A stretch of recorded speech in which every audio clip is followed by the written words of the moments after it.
Hi friends, welcome back to Moni Spicy Kitchen. இன்னைக்கு நாம என்ன ரெசிபி பார்க்க போறோம்னா நல்ல க்ரீமியா திக்கா கோல்ட் காஃபி எப்படி பண்ணலாம்னு தாங்க பார்க்க போறோம். இது வந்து ரெஸ்டாரன்ட்ல பண்ணக்கூடிய அதே ஒரு ஸ்டைல்ல பெர்ஃபெக்ட்டா நம்ம வீட்லயும் செய்யலாம். வெறும் சிம்பிளான பொருட்களை வச்சு ஜஸ்ட் இது பண்றதுக்கு ரொம்ப டைம் எல்லாம் எடுக்காது. ஒரு 2 மினிட்ஸ்லயே நம்ம வந்து குயிக்கா பண்ணி முடிச்சிடலாம்.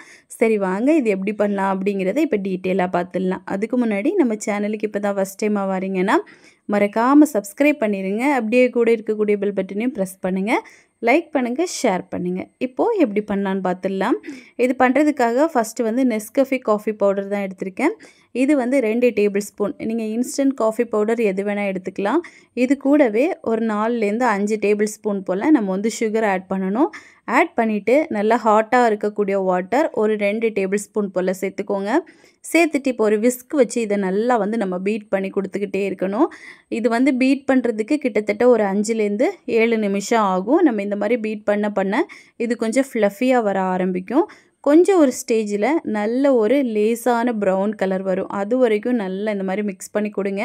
இப்போ கிட்டத்தட்ட ஒரு 5 மினிட்ஸ் ஆயிருக்கு. ஒரு 7 மினிட்ஸ்லே இந்த அளவுக்கு நல்லா பர்ஃபெக்டாக நம்மளுக்கு வரும். இப்போ இந்த டல்கோனாவை நம்ம மாற்றி வச்சிடலாம். சூப்பராக ரெடி ஆயிடுச்சு. இனிமேல் சிம்பிளான வேலை தான். ஒரு மிக்ஸி ஜாரில் 1/4 கப் அளவுக்கு சுகர் ஆட் பண்ணியிருக்கேன்.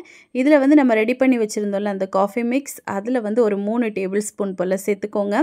சேர்த்துட்டு இது கூடவே நல்ல சில்லுன்னு இருக்கக்கூடிய பால் காய்ச்சி ஆற வச்சு அதை ஃப்ரிட்ஜில் வச்சு நம்ம ஒரு 2 மணி நேரம் கழித்து எடுத்த பால் நல்ல கூலிங்காக இருக்கணும்.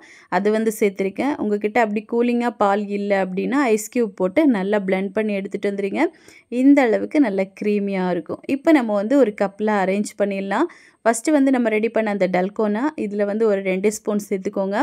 அப்புறமா சாக்லேட் சிரப், இது வந்து ஆப்ஷனல் தான். உங்ககிட்ட இருந்துச்சுன்னா நீங்கள் வந்து சேர்க்கலாம். இதை வந்து இந்த மாதிரி சைடில் நம்ம கிளாஸுக்கு இந்த சைடில் இப்படி வச்சிடலாம். இது பார்க்கவும் நல்லாயிருக்கும், டேஸ்ட் வைஸும் நல்லாயிருக்கும். அப்புறமா நம்ம இப்போ அரைச்சி எடுத்தோம்ல அந்த காஃபி, அதை அப்படியே இதுக்குள்ளே சேர்த்துடலாம். நல்ல கூலிங்காக நல்ல ஜில்லுன்னு இருக்கும்.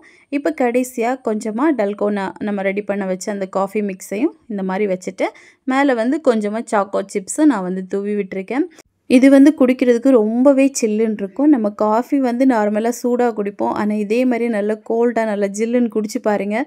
ரொம்ப ரொம்ப டேஸ்ட்டாக இருக்கும். ஸோ கண்டிப்பாக இதே மாதிரி நீங்கள் உங்கள் வீட்டில் செஞ்சு பாருங்கள்.